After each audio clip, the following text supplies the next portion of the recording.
Эфир Абхазского телевидения продолжает русская служба новостей. Здравствуйте. В студии Алиса Шамба. И в начале выпуска коротко о главных темах дня. Премьер-министр Александр Анкваб провел заседание республиканского штаба по борьбе с незаконным майнингом криптовалют. Ни о какой приватизации государственной дачи в Новом Афоне речи не идет. В Сухуми прошел совместный семинар Генеральных прокуратур Абхазии и России по вопросам прокурорского надзора за соблюдением антикоррупционного законодательства в сфере госзакупок.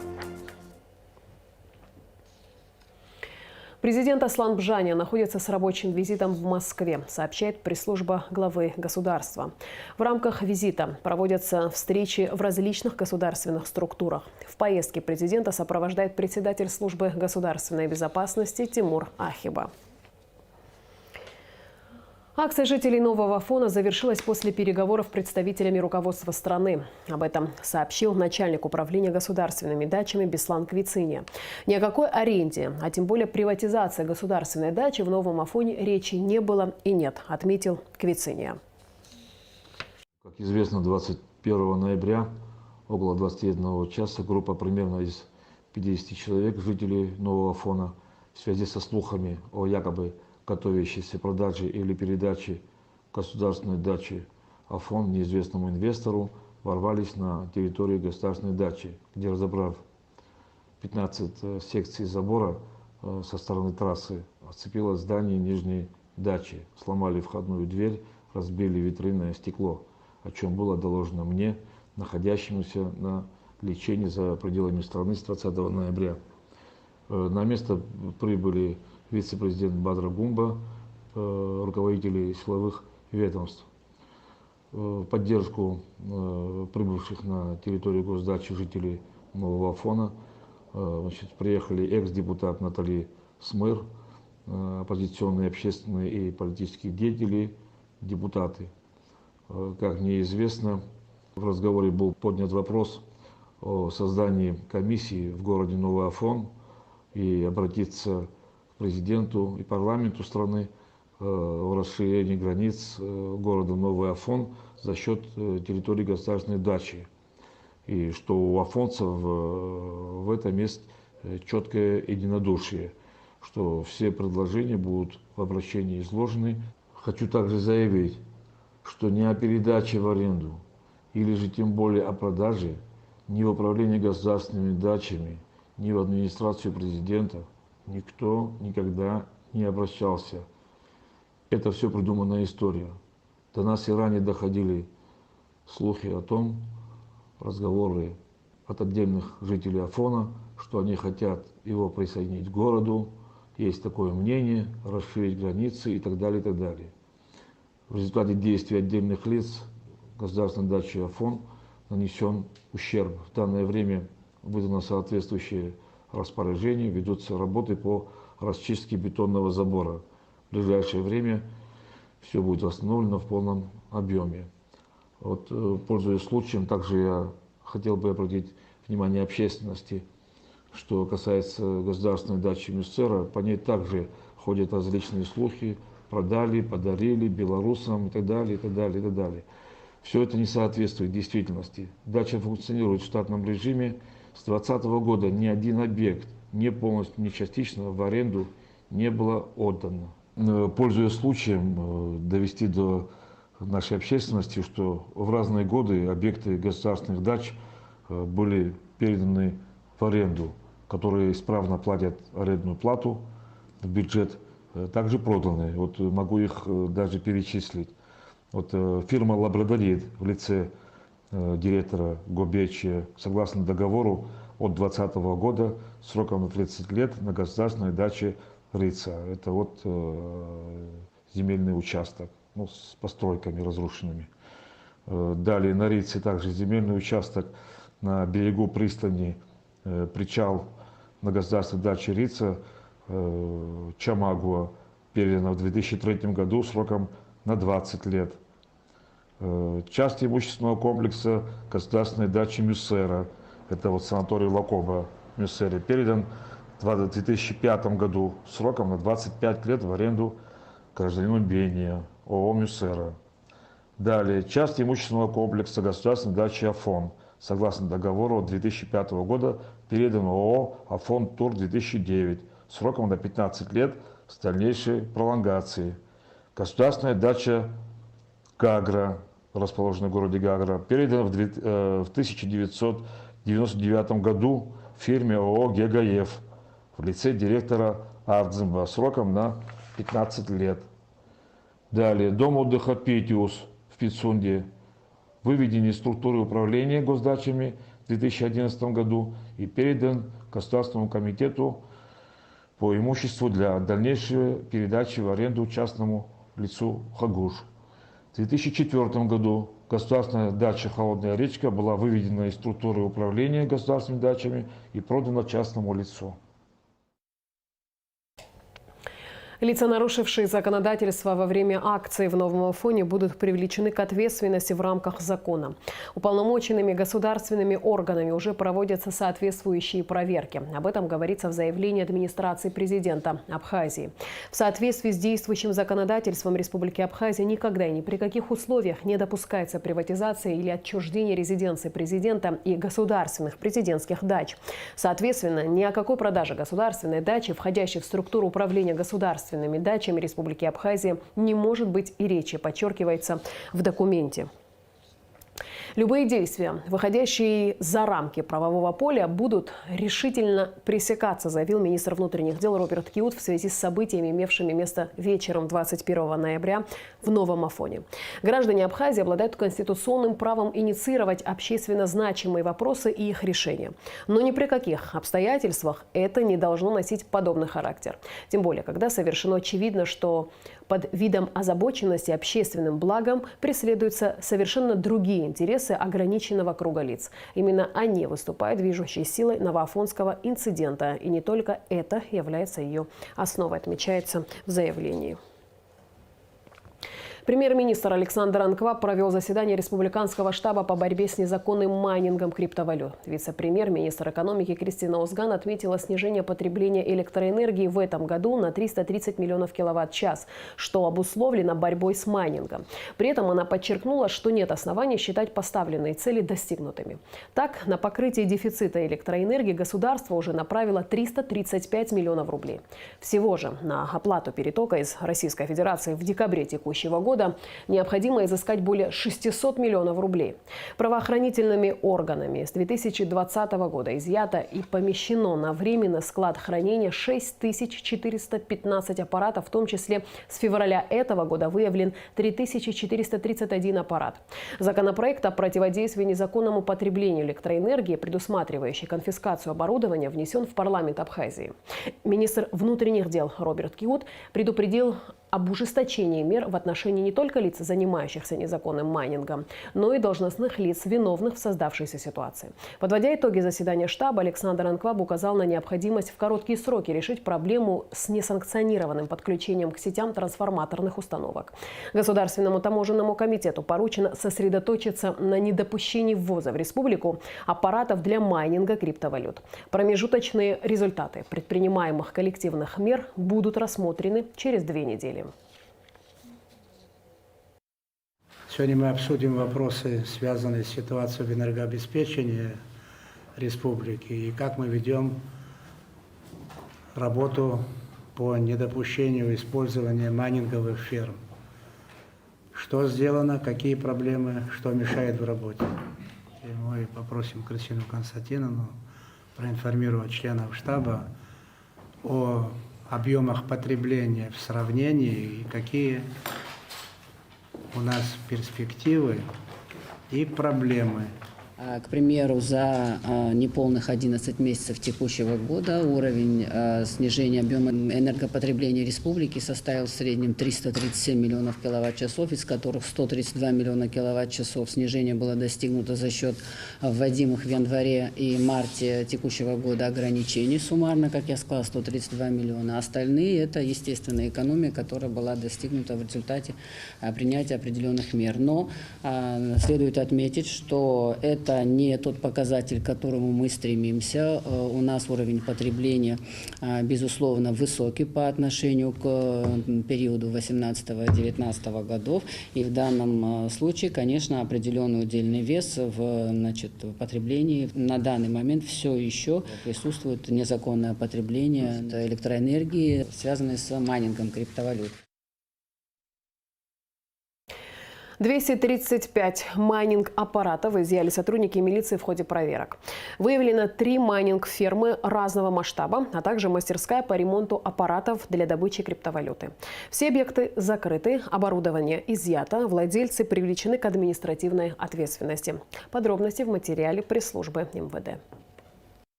В ходе проведения оперативно-профилактических мероприятий в лесном массиве 4-го километра Бзыбского ущелья сотрудниками Управления экономической безопасности и противодействия коррупции совместно с СОБР МВД при участии специалистов Государственного комитета Республики Абхазия по стандартам потребительскому и техническому надзору выявлена действующая майнинг-ферма.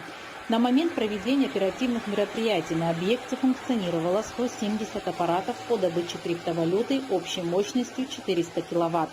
Оборудование изъято в отношении владельцев криптофермы граждан Чолари Руслана Хутовича, жителя Сухумского района, и Гобеча Георгия Таташаевича, проживающего в городе Сухум, составлены административные протоколы в соответствии с частью 2 статьей 96 прим. 1 Административного кодекса Республики Абхазия. В селе Лыхны Гудаутского района сотрудниками Управления экономической безопасности и противодействия коррупции Министерства внутренних дел совместно с Госстандартом Абхазии на приусадебном участке частного домовладения обнаружено 43 аппарата по добыче криптовалюты общей мощностью 86 киловатт. Оборудование также изъято и помещено на склад временного хранения. Владелец объекта Губля Тристан Бесланович, житель того же села, привлечен к административной ответственности в соответствии с частью 2 статьей 96 прим. 1 Административного кодекса Республики Абхазия. В результате проведенных мероприятий по выявлению и пресечению незаконной добычи криптовалюты в городе Сухум участковыми уполномоченными милиции общественной безопасности столичного управления внутренних дел совместно с сотрудниками СОЭС администрации города Сухум пресечена деятельность мастерской по ремонту майнинг-оборудования. Из павильона номер 49 торгового ряда Гранд Базар по улице Арденба изъято 14 аппаратов по добыче криптовалюты и 69 комплектующих блоков. Объект закрыт. Также в городе Сухум в домовладении по улице Дбар сотрудниками столичной милиции выявлено 8 майнинг-аппаратов, принадлежащие Чачебая Евгении Васильевне. Проверки проведены в рамках деятельности оперативного штаба по борьбе с незаконной добычей криптовалюты в городе Сухум. Спикер Народного собрания Абхазии Лаша Ашуба и председатель Комитета по обороне и национальной безопасности Тимур Шергели встретились с заместителем председателя Совета Федерации Федерального собрания Российской Федерации Константином Косачевым, председателем Комитета Совета Федерации по обороне и безопасности Владимиром Булавиным и его первым заместителем Владимиром Чижовым. Во встрече приняла участие советник-посланник посольства Республики Абхазия в Российской Федерации Мадина Авицба. Стороны обсудили ряд вопросов абхазо-российского сотрудничества, направления двусторонней повестки, парламентского взаимодействия и гармонизации законодательства, в частности, в таможенной сфере. В очередной раз встречаемся. В этих стенах мы начинали совместную работу чуть более года назад, в октябре прошлого года. Вы были в России с визитом. Тогда мы условились активизировать нашу работу совместную, межпарламентское сотрудничество. И, собственно говоря, год, который прошел с тех пор, ознаменовался многими важными событиями для Республики Абхазии, но и, разумеется, для нас здесь, в Российской Федерации. Этот год был связан с очень важными датами в истории республики в хронологическом порядке. Сначала 15-летие признания, затем 30-летие победы в Отечественной войне, и делегации Совета Федерации вместе с коллегами из Государственной Думы были в обоих случаях вместе с народом Абхазии, с нашими друзьями. Мы вспоминали тот путь, который прошла республика, очень достойный, героический путь, и еще раз убеждались в правильности вашего выбора, ну и, разумеется, в правильности выбора России, которая и тогда, и сейчас самым решительным и нетерпящим двусмысленности образом стоит вместе, рядом с Абхазией во всех ваших планах и начинаниях. Разумеется, кульминацией событий текущего года была встреча президентов наших двух стран в Сочи в октябре.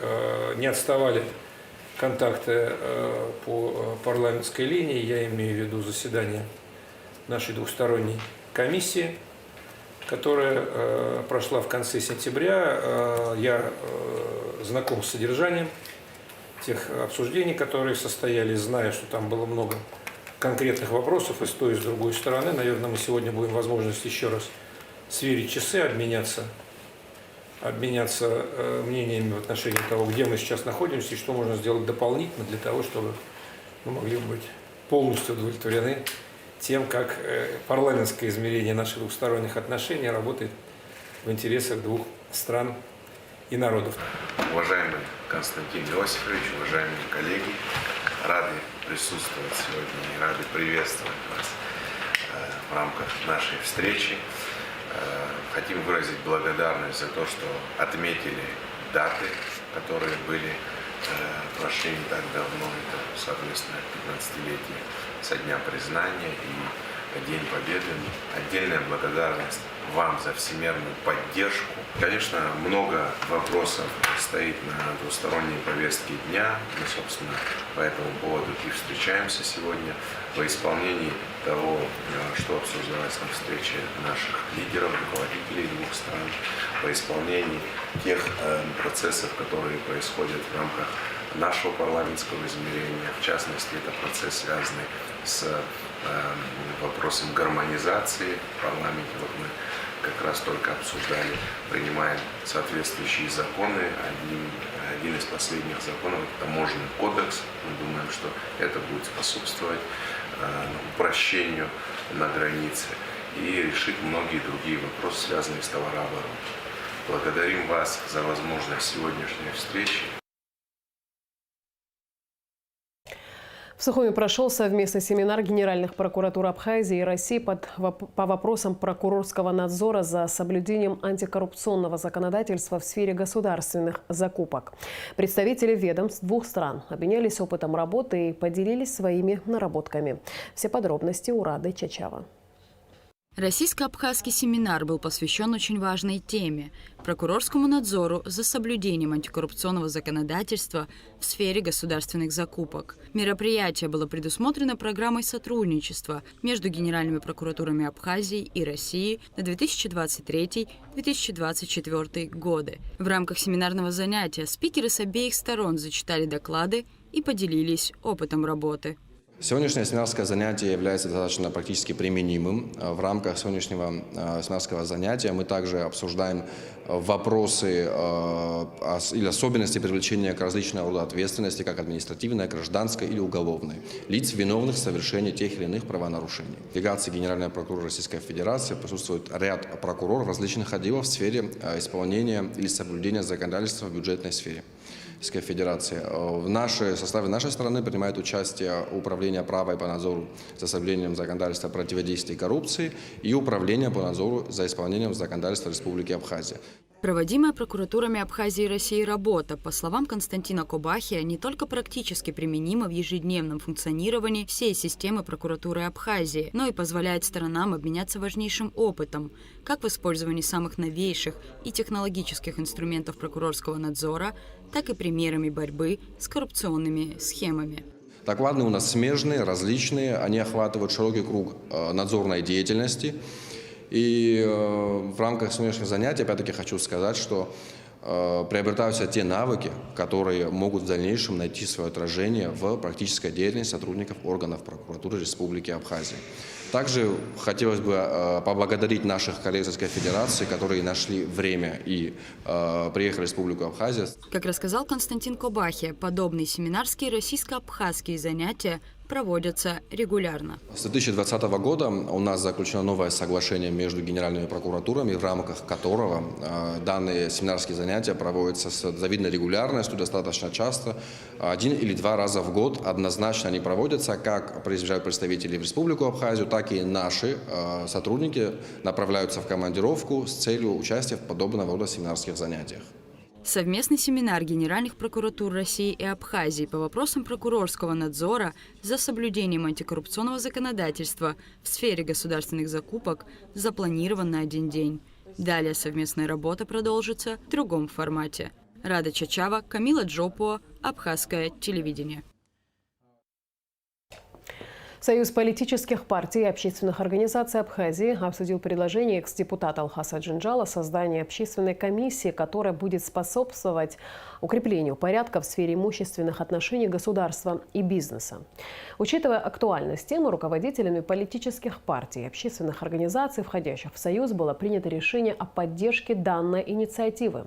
Союз неоднократно призывал все стороны политического процесса к диалогу и сейчас, как и всегда, готовы к коммуникации между представителями различных политических сил в стране, обсуждать конструктивные предложения с конкретной выработкой решений на различных площадках, говорится в заявлении Союза политических партий и общественных организаций Абхазии. Жители Гудаутского района, в частности, жители сел Аци и Приморская, с коллективным письмом обратились к министру внутренних дел Роберту Киут с просьбой сделать Ацинский поворот более безопасным. Граждане обеспокоены большим количеством ДТП на этом участке, чаще всего происходящих из-за несоблюдения скоростного режима. На основании обращений МВД направило письмо Абхазавтодору, ведь изменения на трассе республиканского значения должны производиться согласованно. Какова вероятность установки искусственной неровности на опасном участке дороги, выясняла Сида Малия. Сейчас мы находимся на 72-74 километре участка республиканской трассы, именуемый в народе как Ацинский поворот. Он один из опасных участков республиканской трассы, поскольку, согласно статистике, за последний год здесь произошло 10 ДТП, в результате которых скончалось 5 человек. Главная причина ДТП – это низкий уровень культуры вождения, но стоит ли мириться с подобной ситуацией? С подобным положением дел, наверное, никто не способен свыкнуться, и потому граждане инициируют решительные шаги.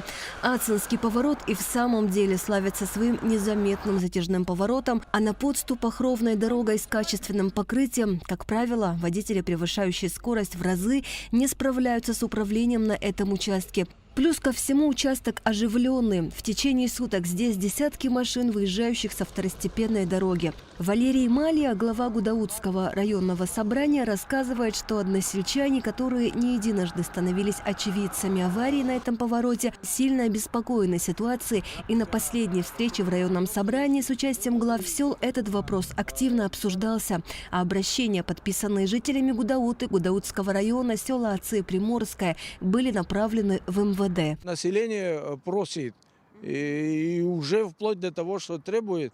Я, как председатель собрания района, и ко мне люди обращаются, и домой приходят, чтобы здесь приняли меры, которые могут предостеречь с тяжелыми последствиями дорожно-транспортных.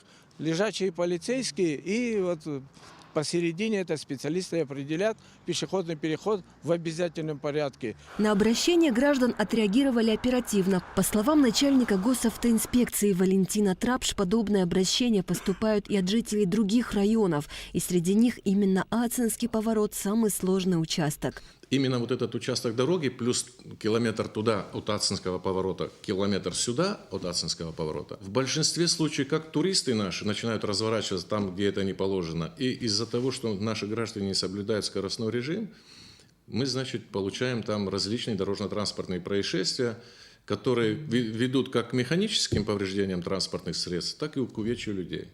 У меня лежат письма от граждан, от населения, от глав администрации. Буквально вчера приходил исполняющий обязанности поселка Лидзава, товарищ Абгаджава, который тоже просит установить искусственный неровность на участке, где совершенно недавно был положен новый асфальт. Понятно, почему люди переживают, люди хотят предупредить какие-то дорожно-транспортные происшествия. Все это как бы упирается в финансы. Кто будет оплачивать знаки, кто будет устанавливать, кто будет это все выполнять и делать. Потом существуют ГОСТы, где необходимо нам устанавливать искусственные неровности. Установка знаков и неровных поверхностей находится в компетенции республиканского унитарного предприятия «Абхазавтодор», где в начале ноября дали отрицательный ответ на установку искусственной неровности и оборудование пешеходного перехода на Ацинском повороте. В официальном ответе специалисты «Абхазавтодора» ссылаются на несколько пунктов. Установка лежачего полицейского приведет к снижению средней скорости прохождения участка, в результате чего автовладельцы попытаются компенсировать задержку на данном участке увеличением скорости после их проезда. Вторая причина – скопление воды возле искусственной неровности. По словам специалистов Абхазавтодора, это нанесет ущерб дорожному покрытию. А скопление воды, в свою очередь, также образует опасный участок. И в этой ситуации отклонившийся от курса автомобилист может создать аварийную ситуацию. Главное, на что ссылается Абхазавтодор, это отсутствие нормативно-правовых актов. Стоит отметить, что искусственная неровность на республиканской трассе, к примеру, установлена в районе села Приморское. И сделано это с учетом непосредственной близости местной школы к трассе. В МВД с ответом Абхазавтодора не согласны. Как пояснил глава госавтоинспекции, при правильных расчетах и грамотном подходе к вопросу, скорее всего, ситуация с аварийностью пойдет на убыль, и финансовая нагрузка на бюджет будет незначительна, с учетом того, что МВД располагает необходимым материалом для укладки искусственной неровности. Искусственная неровность – это принудительная мера. И если мы будем знать, что на каком-то участке, допустим, мы сейчас говорим об Ацинском повороте, за последнее время, за последние 1,5-2 месяца там было 2 дорожно-транспортных происшествия очень тяжелых, которые повлекли за собой смерть граждан наших. Мы живем сегодняшним днем, и мы понимаем, что ГОСТы можно, наверное, или обходить, если это необходимо в пользу общества. Если у нас получится, а я думаю, у нас получится, установить на данном участке дороги искусственную неровность, количество ДТП у нас на данном участке будет сокращено. Вместе с тем вопрос Ацинского поворота остается открытым, и, по всему видимому, диалог между структурами в активной фазе. Асида Малия, Тимур Гугохия, Абхазское телевидение. Свыше 32 граммов наркотического средства обнаружено и изъято у жителя села Мгудзыр Хуагудаутского района. А жителю поселка Гечерепш Гагарского района вменяется незаконное приобретение, хранение, перевозка огнестрельного оружия. Далее оперативная сводка МВД.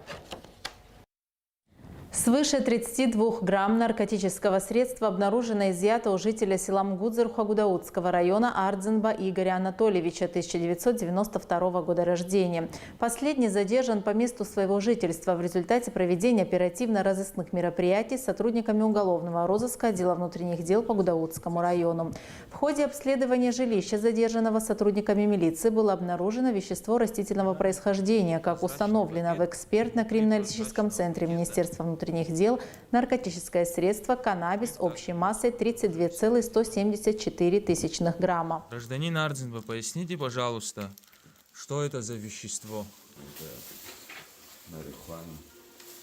В отношении Игоря Ардзенба возбуждено уголовное дело. Ему вменяется незаконное приобретение, хранение наркотического средства в крупном размере без цели сбыта. Решением суда Гудаутского района Игорь Ардзенба отпущен под подписку о невыезде. Расследование проводит следственная группа Гудаутского РОВД. Незаконное приобретение, хранение, перевозка огнестрельного оружия вменяется жителю поселка Гечерепш Гагарского района Лакоя Герману Мирабовичу, 1995 года рождения. Последний задержан в результате проведенных оперативных мероприятий с сотрудниками отдела уголовного розыска УВД по Гагарскому району. При обследовании автомашины «Мерседес», которой на момент задержания управлял гражданин Лакоя, в подлокотнике между передними сиденьями был обнаружен и изъят пистолет системы Макарова, переделанный кустарным способом в боевой. Согласно проведенному исследованию, вышеуказанный пистолет технически исправен и пригоден для производства выстрелов. Лакоя Герман отпущен под подписку о невыезде. Расследование в рамках уголовного дела, возбужденного по части 1 статьи 217 Уголовного кодекса Республики Абхазия, проводит отдел дознания УВД по Гагарскому району. Накануне в Гудауте по улице Отерба загорелся многоквартирный дом, сообщает МЧС. К моменту прибытия огнеборцев дом был охвачен сильным пламенем, которое удалось локализовать. В результате пожара дом выгорел частично. Пострадавших нет. А в Сухуме по улице Чанба загорелся частный дом. Возгорание тушили 3 пожарных расчета поисково-спасательного отряда по охране Сухума и Сухумского района. В результате пожара сгорела 1 комната. К счастью, и здесь никто не пострадал. Изменился ли предполагаемый объем урожая цитрусовых на этот год и с какими проблемами сталкиваются при реализации цитрусовых абхазские фермеры? Эти вопросы стали темой обсуждения в Общественной палате. Слушания прошли по инициативе Комиссии по экономическому развитию и поддержке предпринимательства. На встречу были приглашены министр сельского хозяйства Беслан Жопуа и председатель Государственного таможенного комитета Отар Хеце. Алика Трапш расскажет детали. Одними из главных сельскохозяйственных культур в стране являются мандарины. Абхазские мандарины – это известный бренд, который любят и знают многие. Практически все собранные цитрусовые отправляются на экспорт в Россию. По прогнозам Минсельхоза в этом году ожидается до 30 тысяч тонн урожая. На данный момент вывезено порядка 4,5 тысяч тонн. На 1500 тонн больше, чем в прошлом году. Это, как специалисты считают, связано с тем, что увеличиваются посадки цитрусов раннеспелых сортов. То есть первым долгом, и потому как и цена, и уход, и урожайность как-то отличается. То есть крестьяне выбирают лучшие для себя. И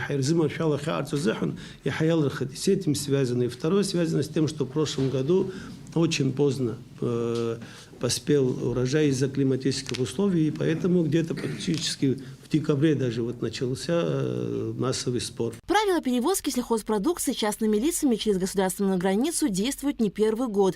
Так, на любой вид фруктов и цитрусовых установлена норма не более 25 килограмм на человека с соответствующими документами на перевозку. И, конечно, когда крестьянин вывозит на личном транспорте груз, превышающий эту норму, российские таможенники возвращают его обратно. Пока массового сбора нету и перевозки, я могу сказать, что где-то 12 рублей обходится вместе с всеми документами, вместе с платежами, которые берут участники внешнеэкономической деятельности. Но, тем не менее, порядок есть. Нам коллеги дают возможность вывозить по определенной территории. Но об этом больше скажут специалисты, кто этим занимается.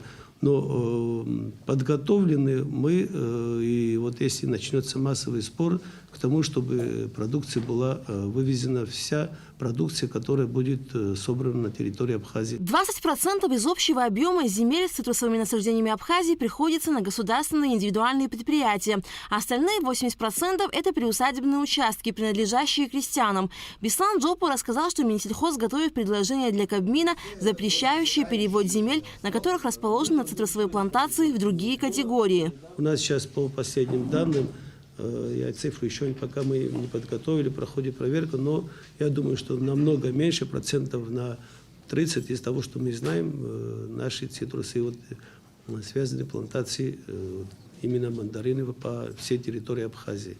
Это связано с тем, что, может быть, кому-то интереснее заниматься на этой же территории, поменяв категорию, построить то или иное здание и больше получать прибыли, чем, скажем, от тех же цитрусовых.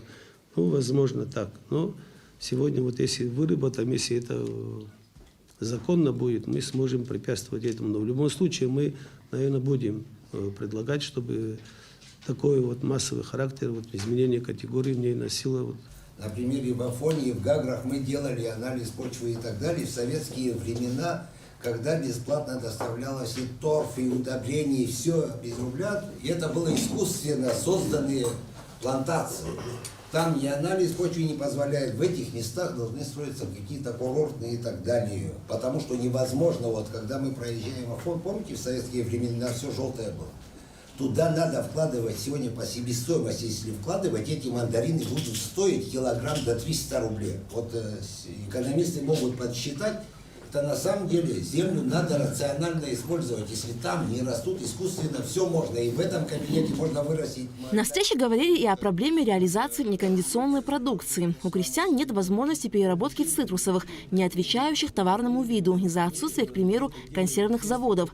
Беслан Джоба проинформировал, что в селе Адзюбжа в скором времени будет реализован проект по строительству перерабатывающего предприятия. На стадии уже начала работ находится один из проектов, на который я, как министр сельского хозяйства, возлагаю большие надежды. Это в районе будет Дзюбжа, один из тех, кто это граждане Абхазии, один из тех, кто там, это не секрет, участник общественной палаты, Низам Хапат, вот их всего, они как раз сейчас вот находятся на выезде с решением проблемы кредитования.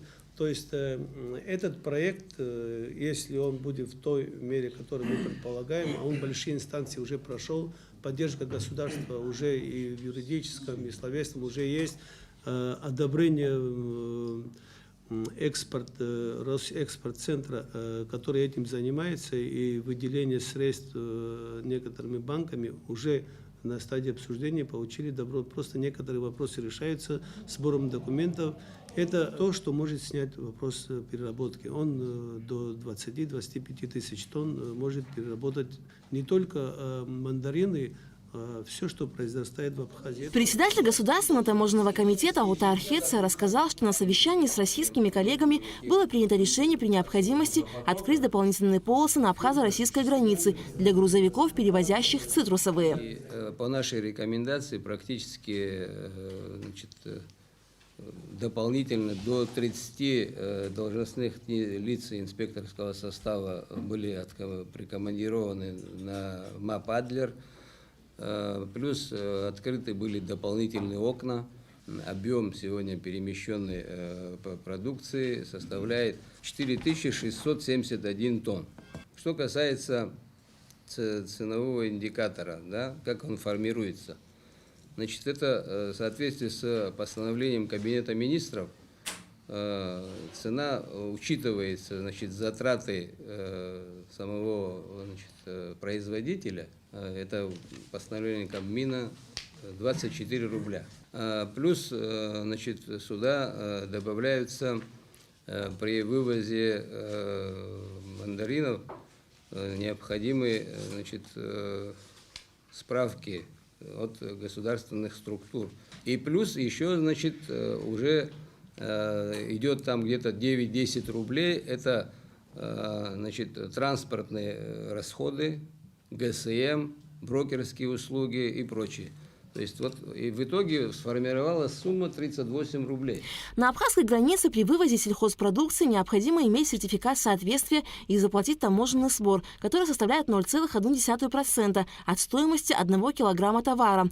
На российской же стороне предпринимателю придется заплатить ввозной НДС в размере 20%. Алика Трапшина, Алгвинджи, Абхазское телевидение. Администрация города Сухум и медиахолдинг Max Media Group заключили соглашение о сотрудничестве в сфере информационной поддержки, развития туристической индустрии и товаропроизводителей Абхазии, сообщает сайт администрации столицы.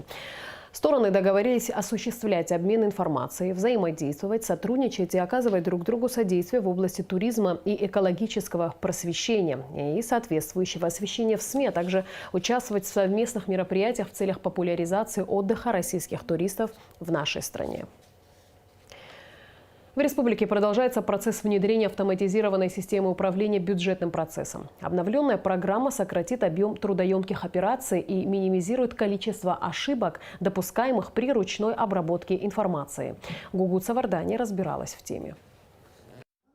Внедрение автоматизированной системы управления бюджетным процессом проходит в республике в 3 этапа. Первый шаг – составление и введение кассового плана исполнения республиканского бюджета, затем сбора отчетности. Следующее – обучение специалистов государственных учреждений работе в новой программе. Сейчас проводятся семинары для бухгалтеров из 15 министерств и ведомств республики. Как известно, сейчас все бухгалтера весь свой учет, всю отчетность оформляют в ручном режиме, что неизбежно приводит к многочисленным ошибкам, задержкам во времени и так далее. Программный продукт позволит автоматизировать все эти процессы. Более того, этот программный продукт развивается в рамках уже имеющегося у нас комплекса по автоматизации бюджетного процесса. То есть по итогу мы получим такой достаточно большой информационный ресурс, информационную систему, в рамках которого у нас будет абсолютно полная информация обо всех операциях с денежными средствами, ну и обо всех активах. Система предназначена для автоматизированного сбора, учета, обработки и анализа финансовой информации, а также для взаимодействия с государственными органами и другими внешними организациями. Новая программа облегчит работу специалистов, сэкономит время и внесет прозрачность и точность в процесс. На рабочем месте у всех учреждений, всех детских садов, всех поликлиник, начиная от Гагаря, заканчивая Кварчала-Галом, уже появилась система бухучета, то есть учреждение может заводить все бухгалтерские проводки. Это позволит минимизировать то большое количество ошибок, которое сейчас возникает, связанных с тем, что сотрудники вынуждены все бухпроводки вести вручную в электронных таблицах. Эта минимизация ошибок, в свою очередь, приведет к существенному сокращению расходов бюджета. На 2024-2025 год запланирован внедрение кадрового учета и учета заработной платы. То есть все документы по начислению премий, авансов, зарплат, отпускных будут, и вся подготовка всех документов будет автоматизирована. Проект осуществляется Министерством финансов республики. Совместно с абхазскими специалистами над ним работают компании Fincom и K-Systems, которые имеют большой опыт в разработке автоматизированных информационных систем для финансовых органов, государственных и муниципальных учреждений, органов местного самоуправления. То есть Министерство финансов провело конкурс, выиграла компания Fincom, и мы вместе с ней, компания K-Systems, помогаем республике устанавливать и обучать сотрудников. На самом деле в республике у вас очень уникальный проект, такого нет в Российской Федерации, и финансовая система республики сделала серьезный шаг вперед. То, что пытается автоматизировать, то, что достаточно сложно автоматизировать. То есть учреждению не надо устанавливать дополнительную программу, какой-то там 1С парус. Уже внутри существующей системы, где они зарплаты вводят, появилась подсистема работы с бухгалтерскими операциями. Поэтому намного проще происходит внедрение, не надо объезжать все учреждения. Над внедрением программы специалисты Минфина работают комплексно. Это и усовершенствование нормативно-методологической базы, и оснащение новой техникой, и обучение специалистов. Ну, естественно, неотъемлемый процесс – это обучение. Обучение не только действующих сотрудников. Мы планируем предложить в том числе и в Абхазский государственный университет учебные планы, которые будут посвящены обучению, работе в программном продукте, бюджетному учету и так далее. Внедрение автоматизированной системы обходится государству в 140 миллионов рублей. Сумма разбита на 3 года. Проект реализуется с 2022. Полностью весь процесс планируют завершить в следующем году. Гугу Цавардани, Алексей Гухава, Абхазское телевидение.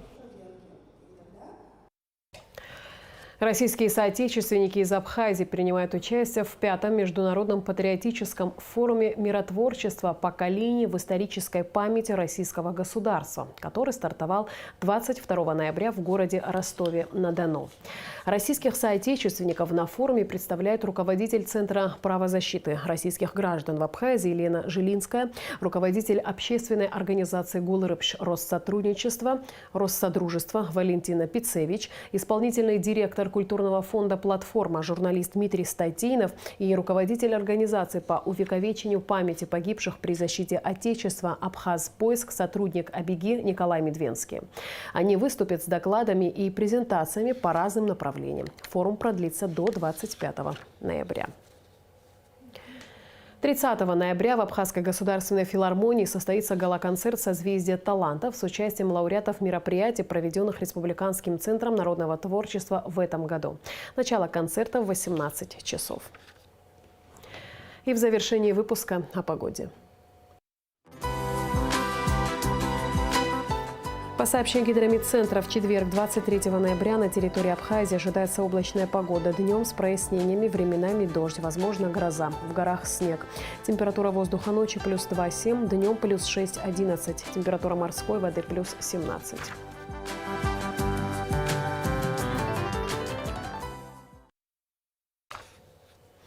На этом наш выпуск завершен. Всего доброго и до встречи в эфире.